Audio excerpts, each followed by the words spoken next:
Hi, എല്ലാവർക്കും ഇന്നത്തെ റേമയിലേക്ക് സ്വാഗതം. വചനത്തിലൂടെ നമുക്ക് ദൈവത്തിൻ്റെ സ്വരം ശ്രവിക്കാം. നമ്മളങ്ങനെ ശ്രവിക്കുന്ന ഓരോ വചനത്തിനെയാണ് റേമ വചനങ്ങൾ എന്ന് പറയുന്നത്.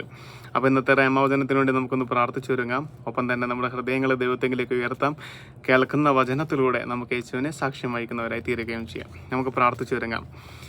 പിതാവേ, അങ്ങേ പുത്രനാകുന്ന യേശുവിനെ ഞങ്ങളിലേക്ക് അയച്ചു തന്നുകൊണ്ട് വചനമാകുന്ന യേശുവിനെ ഞങ്ങളുടെ ഉള്ളിലേക്ക് അങ്ങ് നിവേശിപ്പിച്ചുകൊണ്ട് ഞങ്ങളങ്ങ് പൗത്രീകരിക്കണമേ.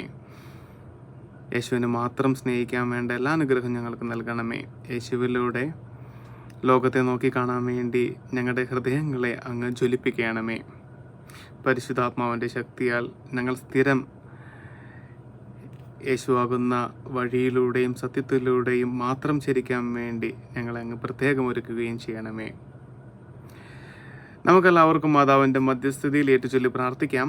നന്മ നിറഞ്ഞ മറിയമേ സ്വസ്തി, കർത്താവ് അമ്മയോടുകൂടെ സ്ത്രീകളെല്ലാം അനുഗ്രഹിക്കപ്പെട്ടവളാകുന്നു. അമ്മയുടെ ഉദരത്തിൻ ഫലമായ ഈശോ അനുഗ്രഹിക്കപ്പെട്ടവനാകുന്നു. പരിശുദ്ധ മറിയമേ തമ്പുരാൻ്റെ അമ്മേ, പാപികളായ ഞങ്ങൾക്ക് വേണ്ടി ഇപ്പോഴും ഞങ്ങളുടെ മരണസമയത്തും തമ്പുരാനോട് അപേക്ഷിച്ചു കൊള്ളണമേ. ആമേൻ.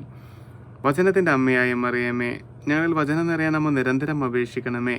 പാപികളുടെ സങ്കേതമേ, ഞങ്ങൾക്ക് വേണ്ടി അപേക്ഷിക്കണമേ. അപ്പോൾ നമുക്ക് ഇന്നത്തെ വചനം കണ്ടെത്താം. നമ്മളിതാ ഈ ഒരു ഭാഗത്തു നിന്നാണ് വചനം കണ്ടെത്തിയത്. 1 പത്രോസിൻ്റെ 4-ാം അധ്യായത്തിൻ്റെ 14-ാമത്തെ വാക്യം.